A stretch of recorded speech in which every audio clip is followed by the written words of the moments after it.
ॐ तव कथामृतं तप्तजीवनं कविभिरीडितं कल्मषापहं श्रवणमङ्गलं श्रीमदाततं भुवि गृह्णन्ति ये भूरिदा जना। श्री रामकृष्ण वचनम। श्री रामकृष्ण देव मणिरामपुर तथा बेलघर के भक्त लोगों के साथ दक्षिणेश्वर में बात कर रहे थे। श्री रामकृष्ण देव कहते हैं, एक लक्षण और है, सच्चा भक्त जितेंद्रिय होता है, कामजयी होता है। गोपियों में काम का संचार नहीं होता था। ये श्री रामकृष्ण देव भक्ति इतनी सहज नहीं है। कोई भी पाठ, कर्म, ज्ञान, भक्ति, योग कोई भी सहज नहीं है, लेकिन सभी संभव है। देखिए, परिश्रम साध्य है और जो हर समय प्रयास लगता है। परिश्रम का मतलब ये नहीं कि कोई वजन उठाने के जैसा कोई ये काम करना है या दौड़ लगाने के जैसा है। यानी कंटिन्यूअस यदि लगाव रहेगा, इसमें लगे रहने की बात है। यदि दिल और सब कुछ को छोड़ करके भगवान में लग जाए, जिस भी उपाय से, वही उपाय उस साधक के लिए योग हो जाता है। तो इसको मुख्य 4 रूप से भाग किए हैं, जिसमें ट्रेडिशनल परंपरा से भक्ति और ज्ञान ये और योग भी था। स्वामी जी और जोड़े हैं कर्मयोग भी, निष्काम कर्मयोग। निष्काम का मतलब हम लोग जो भी काम कर रहे हैं, वो कोई ना कोई उसका जागतिक उद्देश्य रहता है। लेकिन निष्काम कर्म जो भगवत प्राप्ति के उद्देश्य को ध्यान में रखकर यदि किया जाए, उसका नेट आउटपुट भगवत प्राप्ति हो और कोई जागतिक उसका एम न हो। मुख्य है जैसा भाव वैसा लाभ। किस भावना से प्रयास किया जा रहा है, कितना प्रयास किया जाएगा ये माने नहीं रखता है। कमजोर आदमी है तो कम प्रयास से भी उसको भगवान लाभ हो सकता है। ज़्यादा बुद्धिमान, ज़्यादा विद्वान, ज़्यादा शक्तिमान है तो उसको बहुत प्रयास करने पर भी हो सकता है मैं सफलता नहीं, क्योंकि ये तो दिल किसका कि सबका एक है। भगवान तो सबके अपने हैं। वो जिसको जो सामर्थ्य दिए हैं उनको अच्छा से मालूम है। उस सामर्थ्य का यदि अधिकतम उपयोग हो रहा है तो वो भक्त श्रेष्ठ है, वो ज्ञानी श्रेष्ठ है, वो कर्मी श्रेष्ठ है, वो योगी श्रेष्ठ है। यदि उसमें कुछ बचाव रखा हुआ है, जैसे उसको बोलते हैं ठाकुर पटवारी बुद्धि, कि इतना इसके लिए, उतना इसके लिए, इतने से काम चल जाएगा, तो इतने से काम नहीं चलने वाला है। स्वामी जी गाना में लिखते हैं, काली दमदर नाश की गति नाचता है, माँ उसी के पास आई। अब कुछ नहीं है। श्री रामकृष्ण देव के जीवन में वही चीज देखे हैं। जब गला उतारने के लिए रेडी हो गए, उसके आगे कितना प्रयास किया था। एक केवल भावनात्मक उच्छ्वास नहीं था, ये एक दो दिन सोच लिए, सीरियल देख लिए टीवी का, और उसमें देख कर के तुरंत मन में तरंग आई या तुरंत, ऐसा नहीं है। दिन पर दिन, मास पर मास, वर्ष पर वर्ष प्रयास करने के बावजूद भी जब उपाय नहीं दिखा, हठात दिल में आया कि नहीं, इस शरीर का अंत कर देंगे, तब ये होता है। तो कहते हैं एक यही भक्त, और इसके लक्षण बताते हैं। उसके आगे फिर हम लोग एक बार रिपीट कर देते हैं। सच्चे भक्त के कुछ लक्षण हैं। वह गुरु का उपदेश सुनकर स्थिर हो जाता है। गुरु का उपदेश माने किसी भी उपाय से भगवान का भगवत लाभ हो सकता है, लेकिन गुरु जो उपाय निर्देश कर दिए, जो रास्ता बता दिए, अब बाकी पथ का निगेशन हो गया उस साधक के लिए। बाकी, लेकिन वो ये नहीं बोल सकता दूसरे रास्ते से भगवान के पास नहीं जाया जा सकता, लेकिन अब उसकी सामर्थ्य इतनी नहीं है कि पांचों रास्तों पर एक साथ चले। वो है तो एक अकेला ना, और श्री रामकृष्ण देव जैसी विभूति भी नहीं है कि एक रास्ते से पूरा कर लिया गंतव्य स्थान, फिर दूसरे रास्ते पर भी ABCD करके चलना शुरू किया और फिर गंतव्य तक पहुंचा। तो ये, लेकिन वो भी तो श्री रामकृष्ण देव एक ही साथ 5 रास्ते से नहीं चले, एक रास्ता को ही पकड़े। ऐसे ही गुरु का उपदेश जब सुन लिया तो स्थिर हो जाता है। स्थिर हो जाता है मैं, वही अंतिम बात है, अब उसी में लग जाना है। एक बूंद स्वाति नक्षत्र का पड़ गया तो सीपी उसको लेकर नीचे बैठ जाती है और मोती बनाने के काम में लग जाती है। सपेरे के संगीत को विषधर सांप स्थिर होकर सुनता है, परंतु साधारण सांप नहीं। और दूसरा लक्षण है, सच्चे भक्त की धारणा शक्ति होती है। धारणा शक्ति, धारण माने जिसको कोई चीज को सहन कर लेना या संभाल कर रखने की क्षमता हो, या उसको यदि वजन है तो उसको उसका भार सहना है। यदि किसी को धन ज़्यादा मिल जाता है तो वाह खाए बौराए नर, वाह पाए बौराए, आदमी पगला हो जाता है। किसी की अकूत अरबों संपत्ति है तब भी वो एकदम गरीब उसको देख करके नहीं लगेगा धनी आदमी है, गरीब दुखी के बाकी की साधारण जिंदगी, एकदम साधारण जिंदगी बिताता है। और किसी को थोड़ा ही धन मिल जाता है तो वो पगला जैसा हो जाता है। तुलसीदास जी कहते हैं, छीछिल नदी चली उतराई, जस थोड़े धन खल बौराई। थोड़ा धन मिल जाता है तो खल है ना, दुष्ट लोग बौरा जाते हैं। तो धन में केवल रुपया ही नहीं, धन में शारीरिक बल, असामाजिक प्रभाव कुछ भी हो सकता है जो कि अपने अंदर घमंड लाने के जैसा हो। तो कोई भी प्रकार का धन हो तो वो सोचता है कि उसके जैसा और कुछ नहीं है। तो ये इससे नहीं होगा, उसकी धारणा शक्ति नहीं होती है, उसकी धारणा शक्ति बहुत अल्प होगी। जिसके यहाँ घमंड होगा उसका धारणा शक्ति नहीं होगी। केवल कांच पर चित्र नहीं खींचा जा सकता, प्लेन कांच है तो उस पर नहीं, किंतु रसायन युक्त कांच पर खींचा जा सकता है। कुछ चित्र खींचने के लिए माने दिल में भगवान के लिए स्थान होने के लिए कुछ चाहिए,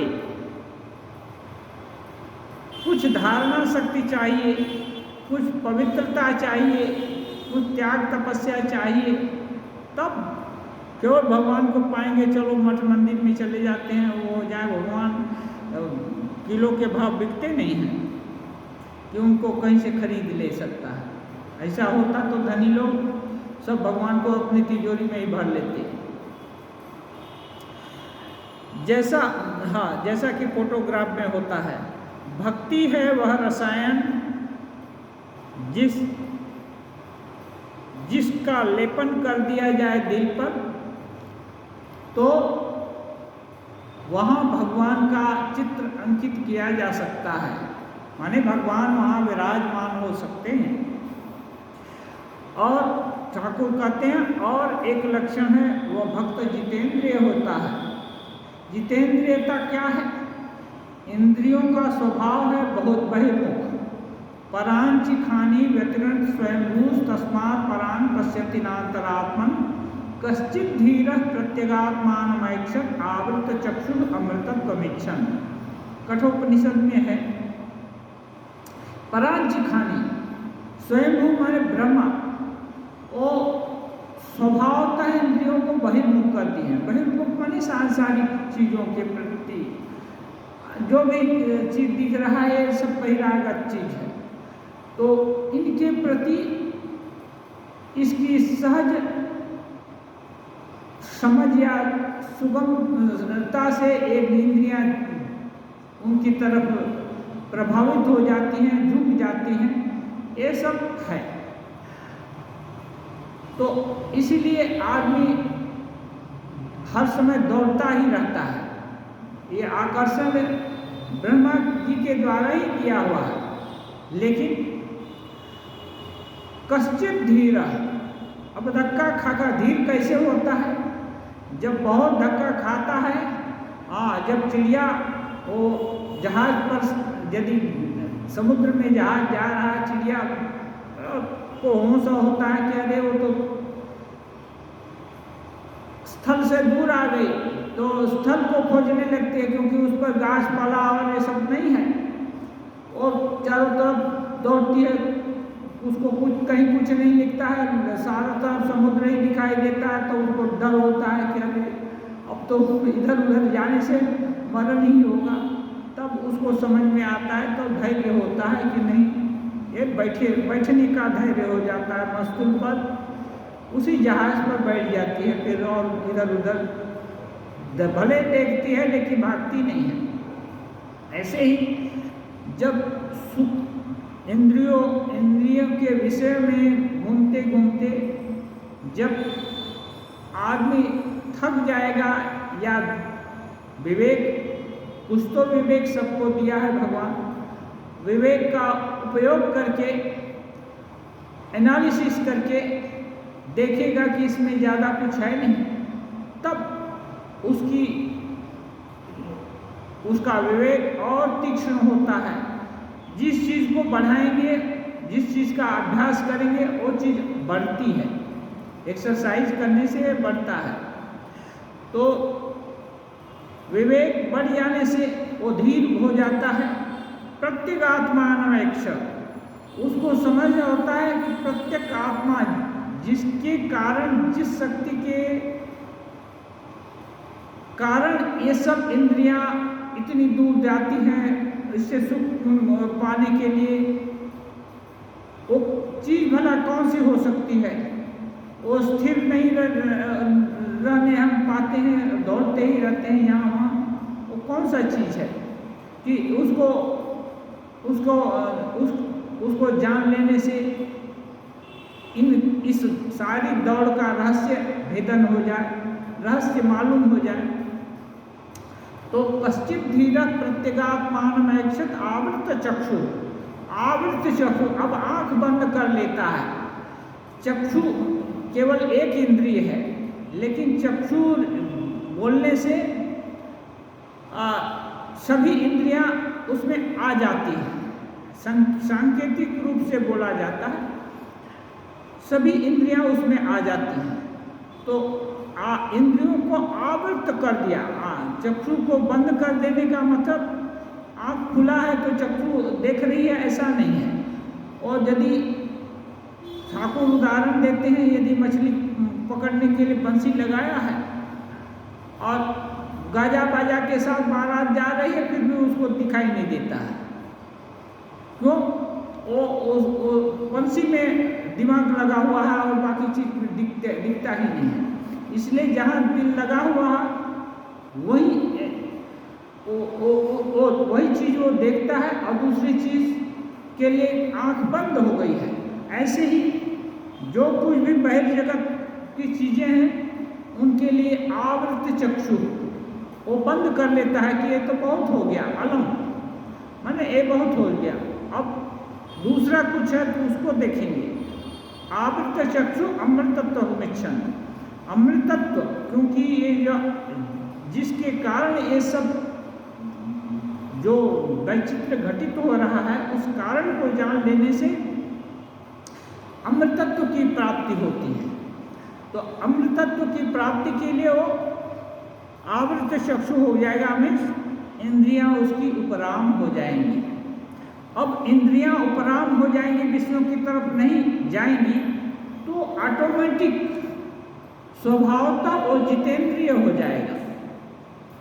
जितेंद्रियता ऐसे नहीं होती है कि हम कान को बांध देंगे या कान में लकड़ी ठूंस देंगे तो कान नहीं सुनेगा, ऐसा नहीं है।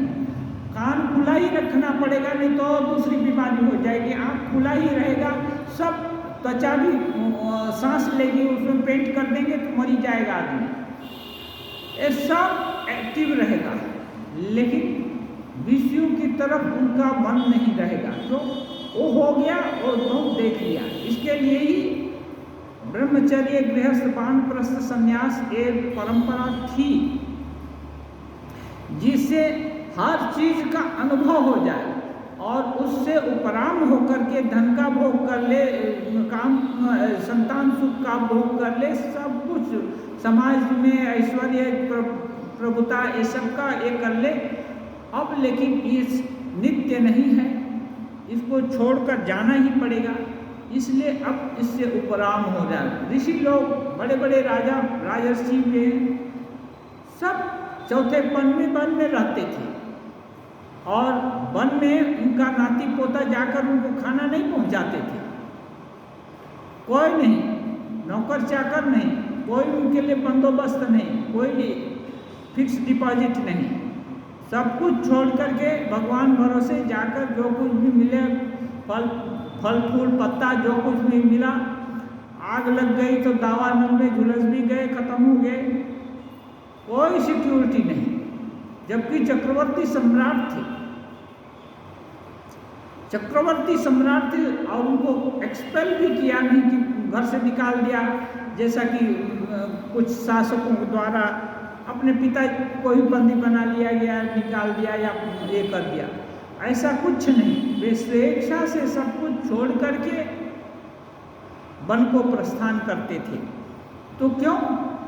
इससे उपराम हो गए कि ये बहुत हो गया, ये देख लीजिए इसकी यही गति है, अब दूसरों को चांस दिया जाए, हम इसे नहीं, हम इसके आगे वाली गति को देखना चाहते हैं, जानना चाहते हैं। तो इंद्रिय, तब इंद्रिय जित होता है। ठाकुर बोलते हैं ये जो भी वासना है ये खत्म होने वाली नहीं है, इसका मोड़ फिरा दो, ये खत्म होगी नहीं। जब तक ब्रह्म ज्ञान नहीं होगा तब तक नहीं खत्म होगा। ज्ञानाग्नि सर्वकर्माणि भस्मसात् कुरुते था। जब तक ज्ञान की अग्नि नहीं लगती है तब तक ये सब रहेंगे, बीजाकार रूप में रहेंगे, प्रसुप्त रहेंगे, तनुकृत रहेंगे, लेकिन रहेंगे वो जाएंगे नहीं। तब ये, लेकिन यदि उनका उद्देश्य बदल गया तब वो जितेंद्रियता आ गई। जितेंद्रियता आ गई में इंद्रियां स्वभावतः उस जो अभी अनुसंधान कर रही हैं उनको छोड़कर आत्मा अनुसंधान में लग जाएंगे, तो ऐसे ही वो बाहर नहीं जाएंगे, तो जितेंद्रियता आ जाएगी। कामजयी होता है, कामनाओं पर जय हो जाता है। इस कामनाएं किसकी होती हैं? जो बहिर्जगत है इसी की, यही कामना है। और क्या चीज़ की कामना होती है? अंतर जगत में कई तो नहीं है, एक ही है, तो अंतर जगत की कामना को कामना नहीं बोलते हैं। जो भगवत प्राप्ति की कामना को कामना नहीं बोलते, वही तो श्रेष्ठ कामना है। तो ये है, गोपियों में काम का संचार नहीं होता था।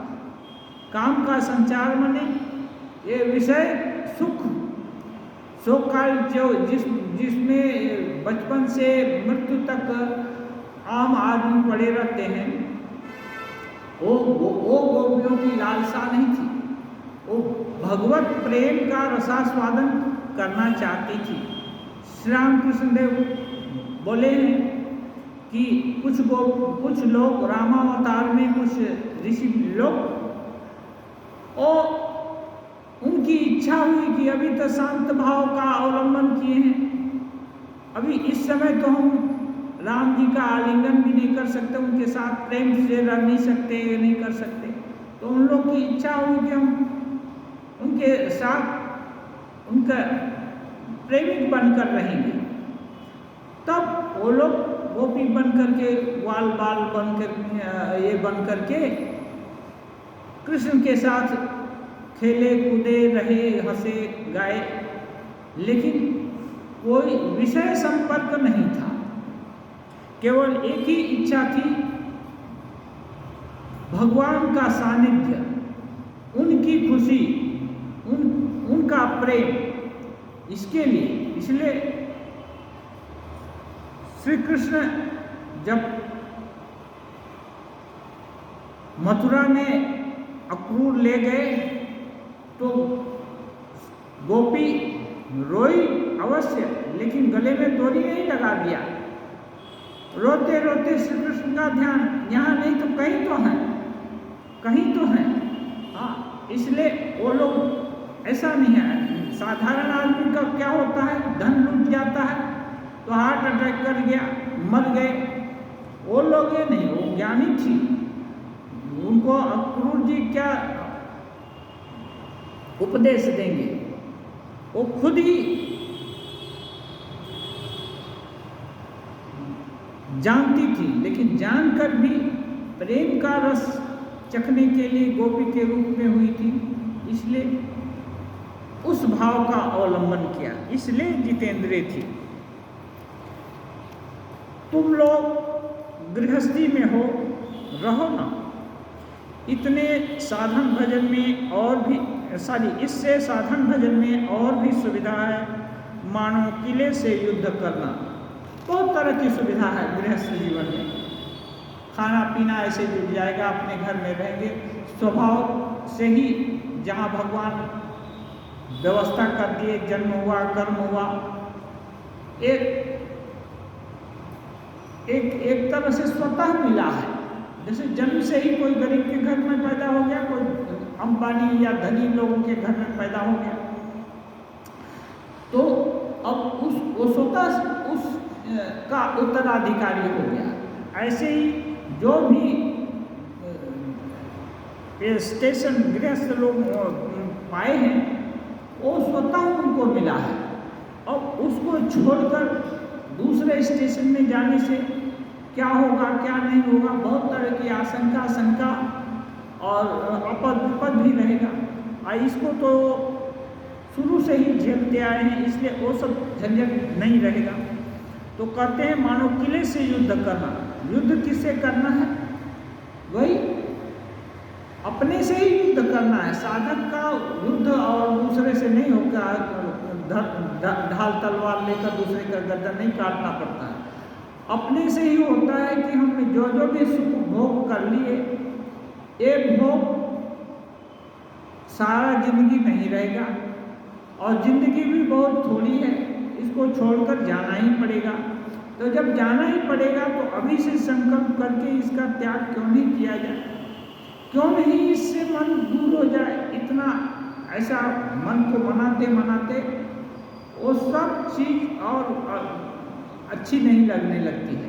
जैसे जब वृद्धावस्था बहुत आ जाती है तो कोई माँ पिताजी लोग या जो वैसे वृद्ध आदमी जीना नहीं चाहते, भले ही प्रचुर सुख, अनंत सुख है, दास दासी और बहुत कुछ है, फिर भी उनके दिल में हो जाता है भगवान ले चलो। कहाँ जाएंगे? हो सकता है इससे बहुत छोटा मोटा कुली के घर में भी जन्म ले लें, लेकिन तब भी जाना चाहते हैं।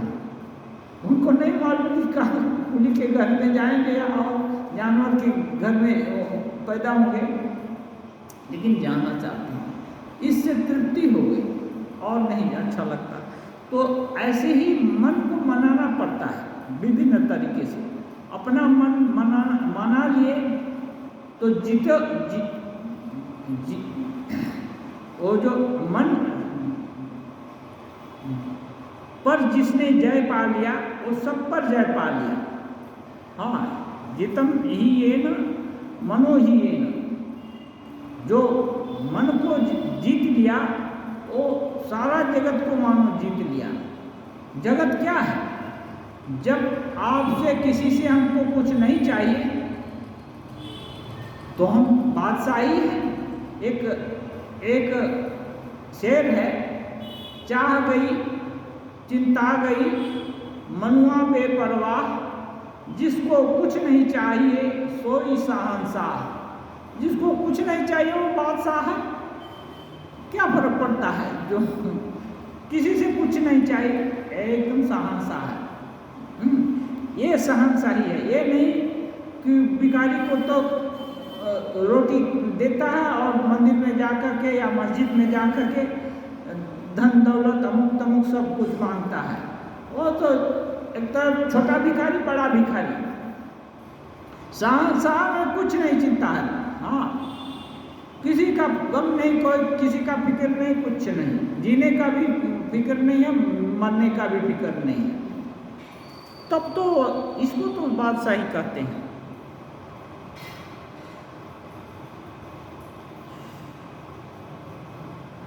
जिस समय जब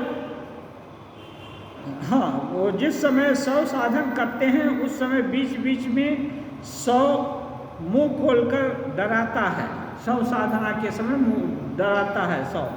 इसलिए भुना हुआ चावल चना रखना पड़ता है और उसके मुंह में बीच बीच में देना पड़ता है। 100 के शांत होने पर निश्चिंत होकर जब आदि कर सकोगे। यही गृहस्थी में विभिन्न डिमांड आता है, विभिन्न प्रतिनिधि हैं, कोई विभिन्न नाते रिश्ते हैं जिनके साथ जो करना चाहिए अनासक्त होकर कर दिया मिट गया। और उसके बाकी का समय आराम से भगवत चिंतन कर सकते हैं, जब ध्यान कर सकते हैं। इसलिए घर वालों को शांत रखना चाहिए। बोल रहे हैं, घर वालों को शांत रखना चाहिए। उनको नहीं समझने देना चाहिए कि माँ अपने को स्नेह नहीं करती है बच्चे को ऐसा समझ नहीं होने, पति को ऐसा समझना नहीं चाहिए कि पत्नी चाहती ही नहीं है। उनके साथ यथेष्ट सब कुछ इज्जत रखेंगे, लेकिन नहीं, श्री कृष्ण की पुकार हो गई तब गोपियाँ सब कुछ जैसे का तैसे छोड़ करके श्री कृष्ण के यहाँ चली गई। तब वो पति को की सेवा करना है, बेटा को दूध पिलाना है या खाना बन रहा है, हंडी आग पर है, ये सब कुछ का पता नहीं है। जैसे ही कृष्ण की पुकार हुई तुरंत ये दरवाजा बंद, दूसरा दरवाजा खुल गया। ऐसे ही हम लोगों के भी जीवन में होता है। जैसे ही मृत्यु आती है ये दरवाजा, चाहे कितनी भी पुकार रहे, सब कुछ कितना भी अपॉइंटमेंट रहे, कितना भी इंगेजमेंट रहे, सब इंगेजमेंट धरा का धरा रह जाता है और होल बॉडी ट्रांसफर हो जाता है। सबका होता है, लेकिन किसी साधक जानबूझकर करता है और अन्य लोग अज्ञान तापस करते हैं। तो वो लोग निश्चित रहें तो इसलिए उनको खुश रखना पड़ता है। घर वालों को उनके खाने पीने की व्यवस्था कर देनी पड़ती है, तब साधन भजन की सुविधा होती है। जो कुछ भी चाहिए उसकी सुविधा कर देंगे तब साधन भजन कर सकते हैं निश्चित होकर के, कोई दिक्कत नहीं है और कोई चिंता नहीं है। अच्छा, जिनका भोग अभी कुछ बाकी है वे गृहस्थी में रहकर ही ईश्वर का नाम लेंगे। नित्यानंद कहा करते थे, मागुर माछे झोल, जूती नारी बोल, बोल हरि बोल। ये सब लुभावने शब्द ऐसा एक कहते हैं। हरि नाम लेने से मछली की रसदार तरकारी और युवती नारी तुम्हें मिलेगी। ऐसा ये सब लुभावना शब्द ये कहते हैं कि प्राइज मिलेगा। जैसे प्राइज आजकल विभिन्न प्राइज है, ये जीतेगा तो ये मेडल मिलेगा, वो मेडल मिलेगा, इतना गिफ्ट मिलेगा, इतना इनाम मिलेगा, ऐसे ये सब। सच्चे त्यागी की बात अलग है, सच्चे त्यागी की बात अलग है। मधुमक्खी फूल के अतिरिक्त और किसी पर नहीं बैठेगी।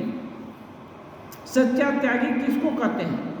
जो ये सब विषय अस्मिन जन्मनि जन्मांतरे वा बोलते हैं, अस्मिन जन्मनि जन्मांतरे वा, इस जन्म या जन्मांतर में ब्रह्मानंद जी महाराज कहते हैं जिसको ब्रह्मा से कीट पर्यंत भोग का ज्ञान नहीं है, उसको ब्रह्म ज्ञान नहीं हो सकता है। क्यों? हमारा दिमाग चक्कर में आ गया, क्यों ऐसा भला बोल सकते हैं? तो एक वेद में है, एको हम बहुत श्याम प्रजाए, मैं एक हूँ, बहुत होना चाहता हूँ, प्रजा सृष्टि करके बहुत होना चाहता हूँ। तो अब बहुत होना चाहते हैं तो बहुत में ये सब जितनी भी विभेद भिन्नता है सब सृष्टि की, सब बहुत वही तो हुए हैं। अब जब उनका संकल्प हुआ, जो सर्वसमर्थ है उसका संकल्प हुआ कि बहुत होगा, तो बहुत सारा एक्सपीरियंस करने का संकल्प हो गया। अब वो उस एक्सपीरियंस को किए बिना वापस कैसे जाएगा अपने स्वरूप में? क्यों? वही चाहता है ना। हम चाहते हैं हम नहीं जाएंगे तो कैसे हम चले जाएंगे, हम समर्थ हैं और ये तो सर्वसमर्थ हैं। तो इसलिए ये भोग में क्या सुख है, ये सब ये देखना चाहते। भोग क्या है? एक दो चीज है, एक अन्न है, एक भोक्ता। संसार में भोक्ता क्या है? जो चीजों को देखता है। जैसे कोई अच्छी चीज दिखी तो आह बहुत सुंदर दृश्य है, तो ये अच्छा दृश्य, ये जो आह बोलता है बहुत सुंदर है, उसके लिए भोज्य वस्तु हो गई, उसको आनंद देने वाली हो गई। ऐसे ही ये कोई एक सजीव प्राणी, जैसे शेर है, हिरण को या और किसी को खा करके अच्छा होता है, लेकिन वही हिरण और घास को खा करके तृप्त होता है। तो ऐसे खाद्य खादक संबंध पूरे इसमें है। अभी अपना शरीर है, अपना शरीर नष्ट होता है कभी तो किसी परंपरा में गाड़ देते हैं, कहीं पर नदी में डाल देते हैं, कहीं टावर पर लटका देते हैं, तो कोई न कोई खाता है। और ये जलाते हैं तो अग्नि भक्षण करती है। तो ये सब एक दूसरे के लिए अन्न है। तो जब ये खाद्य खादक संबंध पूरे इस सिस्टम में है, अब ये जब चीज बना दिए तो इसका एक्सपीरियंस नहीं करने के आगे वो कैसे मुक्त होंगे? इसलिए और जब मुक्त हो जाते, जब मुक्त ऐसे ही एक दिन में नहीं होगा, सोचने से तुरंत ये होता नहीं। इसका एक्सपीरियंस हुआ तब ख्याल आया, अरे बहुत ही नष्ट हो गए, बहुत ही घूमना हुआ, और अपने स्वरूप का ख्याल आया, वो तो बहुत विलक्षण है, ये सब तो बहुत छोटा है, जितना भी वैचित्र बना है इसमें बहुत लघु है, एकदम छोटा है। जब एक ख्याल आ जाता है और इसका निश्चय पक्का हो जाता है दिल में, तब वो सच्चा त्यागी हो जाता है। तब इनकी तरफ मुड़कर भी नहीं देखेगा, मुड़कर भी नहीं देखेगा कि इनमें कुछ है देखने का, देखने नाम की चीज ही नहीं है, खत्म। तो ऐसे लोग को की उपमा देते हैं, मधुमक्खी फूल के अतिरिक्त और किसी पर नहीं बैठेगी। मधुमक्खी बहुत चीज देख रही है, मिट्टी भी है और भी कितनी चीज है, लेकिन उस पर नहीं बैठेगी। उसको आरण करना है तो फूल पर बैठकर अपना भोजन जुटाएगी। चातक की दृष्टि में सभी जल निस्वाद है। जितना भी जल है चातक के नजर में वो जल नहीं है। वह दूसरे किसी जल को नहीं पिएगा, केवल स्वाति नक्षत्र की वर्षा के लिए मुंह खोले रहेगा। सच्चा त्यागी अन्य कोई भी आनंद नहीं लेगा, केवल ईश्वर का आनंद। मधुमक्खी केवल फूल पर बैठती है, सच्चे त्यागी साधु मधुमक्खी की तरह होते हैं। ये मधुमक्खी की तरह, ये जो सच्चा त्यागी बनना ऐसे नहीं होगा। जब सभी तरह से विरक्ति हो जाती है और विवेक जग गया कि यहाँ तो बहुत नुकसान है, आग लग जाए तो सब कुछ नष्ट हो जाएगा, यदि मालूम है तो आदमी वहाँ बहुमूल्य चीज़ कैसे रखेगा। उसके या तो वो आग लगने पर भी न जले ऐसा व्यवस्था करेगा। तो जब वो जान गया कि नहीं ये सब तो जला ही चीज़ है, तो उसके लिए फिर अब बंदोबस्त यही है कि अब ये सब जब नश्वर चीज़ के लिए क्यों हम परिश्रम करेंगे। तब वो हठ पकड़ लेता है कि नहीं, अब इससे पीछा भी नहीं लगी छूटता है। ये विषय है ना, जन्म जन्मांतर इतना भोग किया, इससे पीछा भी नहीं छूटता है। और ये भी नहीं है। त्यागी तो किसको बोलेंगे? जिसका त्याग सम्यक रूप से हो गया है, जो दृश्यमान किसी चीज को कुछ भी नहीं समझता है, वो तो मुक्त हो गया। उसको और त्याग क्या करना है? जो मुक्त हो गया वो त्याग क्या करेगा? सच्चा त्यागी मुक्त नहीं हुआ है, उसके आगे की अवस्था में है। उसके आगे की अवस्था में वो जान गया है, दुख पाकर विवेक से विचार करके सब कुछ करके देख लिया कि नहीं, इसमें सार नहीं है, ये असार है, इसलिए इसमें दिल को रमाना नहीं अच्छा, इसको इससे उपराम रहना है। इसलिए उसका संकल्प के जोर पर वो निश्चय करता है कि नहीं, अब भगवान को छोड़कर और कुछ नहीं, और बाकी चीज लौकिक कुमड़ा इकट्ठा करना हुआ। अब लौकिक कुमड़ा राजा से नई डिमांड की जाएगी। हाँ, और राजा कहाँ है? दूर नहीं है, अब सबके ही दिल में बैठे हैं, वो भी जानता है। तो वो अब हर समय सतर्क रहता है, नहीं अब लौकी कुमड़ा नहीं डिमांड होगा, अब बहुत हो गया लौकी कुमड़ा का, इसका टेस्ट छक्का खाते खाते हमारा हालत खत्म हो गया, इसलिए अब नहीं, अब ये चाहिए।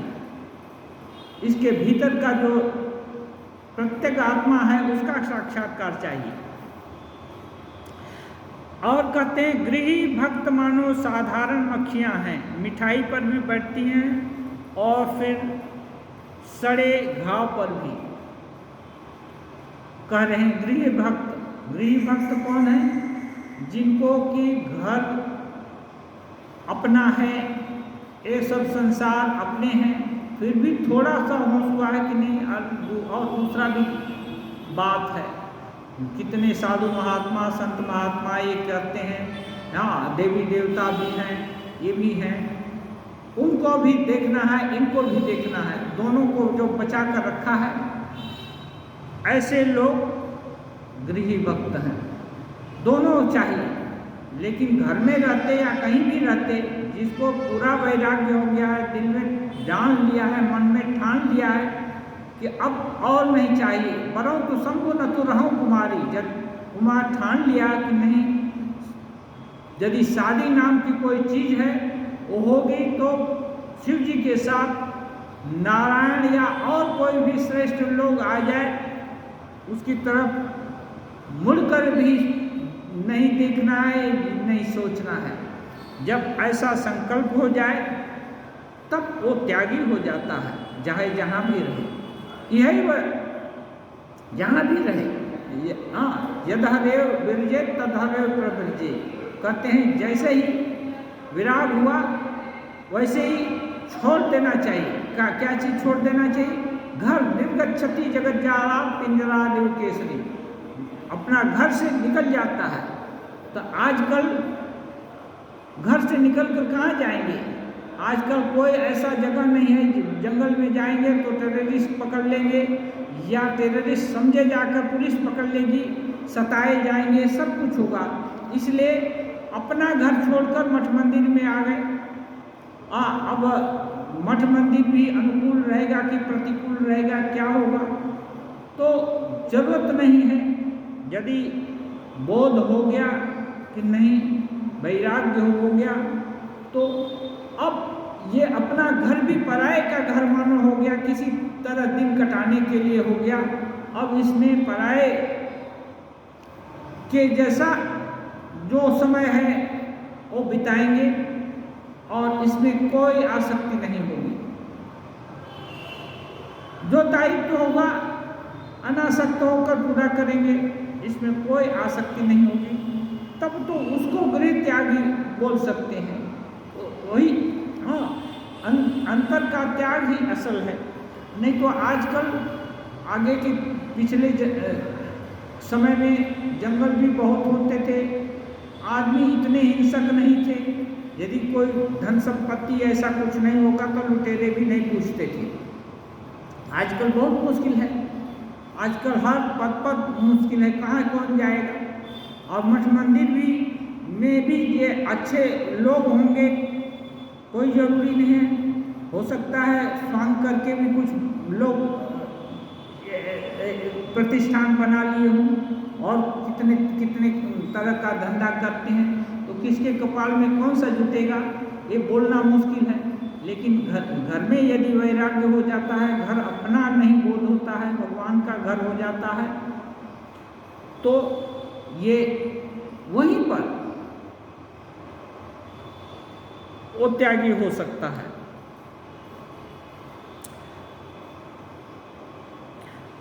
तुम लोग इतना कष्ट करते हो, यहाँ पर आए हो, तुम ईश्वर को ढूंढते फिर रहे हो। अधिकांश लोग बगीचा देखकर ही संतुष्ट रहते हैं, मालिक की खोज बिरले लोग ही करते हैं। जगत के सौंदर्य को ही देखते हैं, इसके मालिक को नहीं ढूंढते। ठाकुर सांत्वना दे रहे हैं, ये बोल रहे हैं, एक भक्त मांगे थे कि कृपा कीजिए। हाँ, तब ठाकुर कृपा बोलने से तो तुरंत नहीं हो जाएगा, फिर तो भीड़ लग जाएगी पूरा। हाँ, तो इसलिए वो कहते हैं तुम लोग इतना कष्ट करके यहाँ आए हो, माने कुछ सोच कर आए हो कि यहाँ आने से भगवान के विषय में कुछ सुनने को मिलेगा। तुम लोग ईश्वर को ढूंढते फिर रहे हो, ईश्वर कहाँ मिलेंगे, इसकी खोज तुम्हारे दिल में हुई है। ये बहुत अच्छी बात है। अधिकांश लोग बोलते हैं मठ मंदिर बेलूर मठ में बहुत सारे लोग आते हैं, हजार लोग अभी तो आते हैं। वो गंगा के किनारे हवा खाएंगे और पुस्ता के किनारे लॉन है अच्छा, उसमें बैठ करके गपशप करते हैं आपस में। उसके लिए दरबार पुलिस भी रखना पड़ता है कि डिसिप्लिन में रहें। हाँ, डिसिप्लिन में रहें, तो डिसिप्लिन में रह कर के सभ्य आदमी के जैसा बर्ताव करें। लेकिन साधक कम ही आते हैं, साधक नहीं आते ऐसा बात नहीं है, भगवान को चाहने वाले लोग भी आते हैं। वो केवल जो बाहरी साज सज्जा है, गंगा का किनारा है, यही सब देखने में नहीं रखते। वो सोचते हैं ठाकुर किस भस्मावशेष यहाँ रखा हुआ है, माता जी का यहाँ दाह संस्कार हुआ है, स्वामी जी का यहाँ कितने योगी ऋषि मुनि संत महात्मा लोग यहाँ तपस्या किए हैं, ये पुण्य उसका कुछ पवित्रता अपने अंदर आहरण करना चाहते हैं और सोचते हैं कैसे ये तन्मात्रा दीर्घ काल तक अपने अंदर रहे। उसकी खोज में कितने लोग आते हैं। स्वामी जी का जो वस्त्र आदि है वो सब देखते हैं, घर देखते हैं। अभी म्यूजियम हुआ है, वहाँ सब विभिन्न पार्षदगण का कुछ व्यवहारिक सामान है। ये सब देखने का मतलब क्या है? ये उद्दीपना के लिए कि ऐसा चीज़ वो लोग व्यवहार किए हैं, अभी भी चीज़ है, माने वो सत्य है। एक लीला घट गई,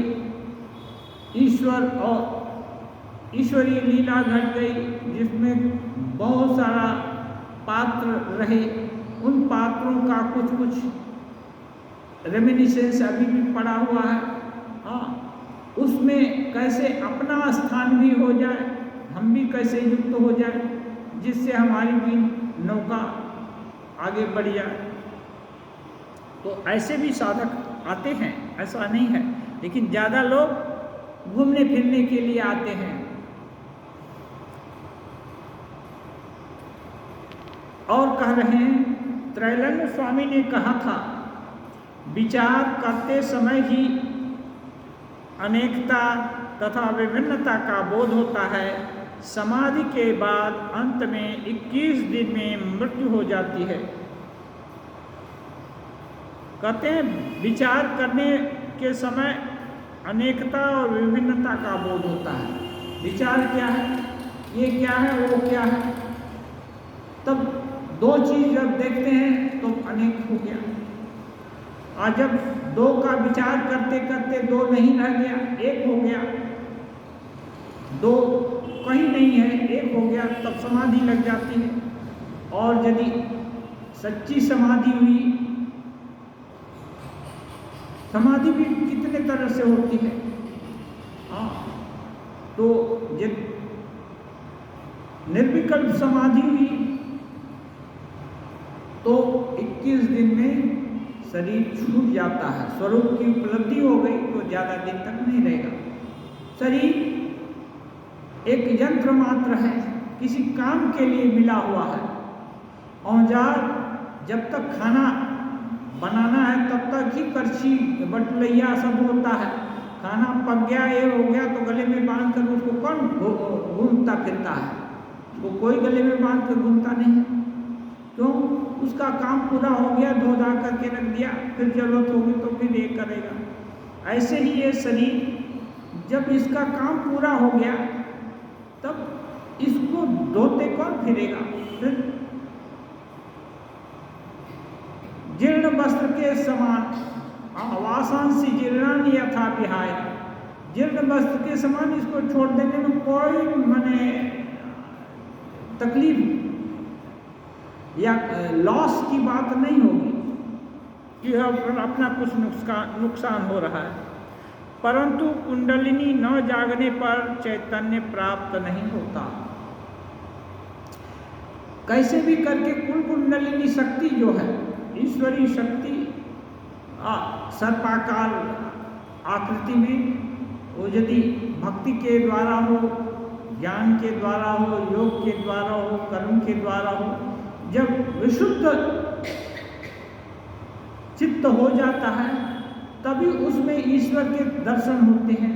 अब तब जो भी फैकल्टी है ईश्वर को पाने की, सभी उद्बुद्ध हो जाते हैं, सभी सचेतन हो जाते हैं, सभी ये तो कुंडलिनी शक्ति अवश्य जग जाती है। तो ये क्या है, ज़्यादातर अभी साधना तांत्रिक रीति, वैदिक रीति को तंत्र में मिला करके शक्ति और ये क्या है, अन्नगत प्राण है। इसलिए साधना ही में भी सिंप्लीफिकेशन करने के लिए ये सब एक कर दिया है कि शक्ति जागरण कैसे हो। विभिन्न उपाय साधक खोजते ही रहते हैं, प्रार्थना करके, पूजा करके, ध्यान करके, जप करके, योग करके, हर तरह से खोजते रहते हैं कौन सा साधन है जिसके द्वारा जल्दी भगवत प्राप्ति हो जाए। तो कुंडलिनी शक्ति जग गई, ये हो गया। कुंडलिनी शक्ति अपने से नहीं जगती है, ज्ञान वैराग्य भक्ति का उद्रेक नहीं होगा जब ये प्रचुर मात्रा में नहीं होगा तो कुंडलिनी शक्ति थोड़ा भी नहीं हिलेगी, और जब पूर्ण मात्रा में होगा तो सहस्र में भी जाएंगी और आत्म तत्व की भी उपलब्धि होगी। तो ये क्या है, ठाकुर विभिन्न तरह से जितना भी मत पथ का है वो साधना करके देखे, क्योंकि रुचि भेद है, हम लोग एक रुचि नहीं है और हमारा बंधन एक तरह का नहीं है। यद्यपि वही परब्रह्म ठीक किए, एको हम बहुत श्याम प्रजाए, लेकिन कोई पूर्व दिशा में चला, कोई पश्चिम दिशा में चला, कोई दक्षिण उत्तर, कितनी दिशा को पकड़ लिया। अब जिस दिशा में चल गया, अब उस दिशा का एक्सपीरियंस कर गया। अब वो एक्सपीरियंस को हटा करके और फिर उसी अन्य दिशा का एक्सपीरियंस चाहिए। ये सब बार बार, क्योंकि ययाति एक राजर्षि हुए हैं, वो 1000 साल अपने बेटा का आयु लेकर के भी भोग किए, उसके बाद बोले न जातु काम कामानाम उपभोगेन साम्यति हविषा कृष्णवत में वो भूयेवाभिवर्धते। वो बोलते हैं कामनाओं के उपभोग से, विषयों के उपभोग से विषयों की लालसा खत्म नहीं होती है। इसलिए ये देख लिया कि नहीं, इसकी यहीं तक पहुंच है और विवेक जागृत हो गया, ये सब बेकार है, अभी इतना ही इसका ये है, तो एक कक्षा में और कितनी दिन पढ़ाई करेंगे। हाँ, जब ये बोध हो गया कि ये कक्षा तो देख लिए, इसका इतना ही है प्रभाव है, बस उस कक्षा को छोड़ दिए, अब दूसरे, तब वैराग्य का अवलंबन होता है। तब उनको वैराग्य हुआ, वो अपना राज्य और यौवन भी लौटा दिए बेटा को, और राज्य बेटा को देकर जंगल में तपस्या के लिए प्रस्थान किए। तो ये है वैराग्य होता है, ऐसे विवेक होगा और एक न एक दिन जगता है सभी का। स्वामी जी बोले हैं एक दिन ऐसा आएगा ब्रह्मा से लेकर कीट पर्यंत सभी लोग मुक्त होंगे, लेकिन कब आएगा, किसकी बारी, वो भगवान ही जानते हैं। और बड़े सुकृति के फलस्वरूप मनुष्य जन्म मिला और इसमें साधना करने की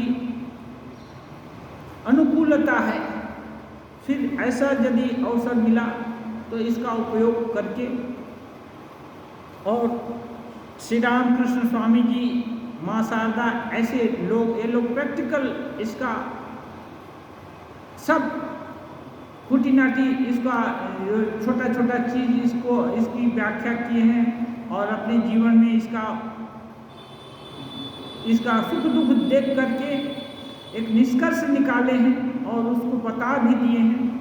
अब सहज पथ को सहज कर दिए, इसमें डाउट का कोई संदेह नहीं है, उसके लिए स्थान नहीं रख दिए हैं। अब हम लोग को कोशिश करना होगा जिससे अपना भवबंधन कैसे दूर हो, कैसे भगवत प्राप्ति हो, इसके लिए सतत प्रयत्नशील होने से, और कुछ नहीं, इतनी इच्छा चाहिए कि कैसे ये मुक्ति की इच्छा जगे, भगवान को पाने की इच्छा जगे और बाकी सब संकल्प खत्म हो जाए, क्योंकि बाकी देख लिया, पा लिया, इससे अधिक उसका मूल्य नहीं है। तो जब इतना ही मूल्य है तो फिर और क्या है, रसगुल्ला खा लिया, डायबिटीज हो गई, तो अब रसगुल्ला छोड़ देना चाहिए कि इसका यही परिणाम है कि डायबिटीज होगा। अब नहीं खा छोड़ेंगे तो डायबिटीज और बढ़ता जाएगा और जल्दी जल्दी मरेंगे। इसलिए जब ये रोग मालूम हो गया कि इसकी यही पहुंच है, तो धीरे धीरे इसको छोड़ने का संकल्प करना होगा। और जो संकल्प करता है आगे बढ़ने का, अंग्रेजी में कहावत है, God helps those who helps ourselves. भगवान जो एक कदम भगवान की तरफ बढ़ता है, भगवान 100 कदम उसकी तरफ बढ़ते हैं। ईश्वरीय शक्ति है और वे अपने हैं, वो सहायता करते हैं, लेकिन हम नहीं चाहेंगे तो बोलते हैं ठीक है तुम खुश हो, खुश रहो, तब उसकी तरफ नहीं देखेंगे, कोई नहीं है, खुशी में रहो, जब जरूरत होगा तब याद करना।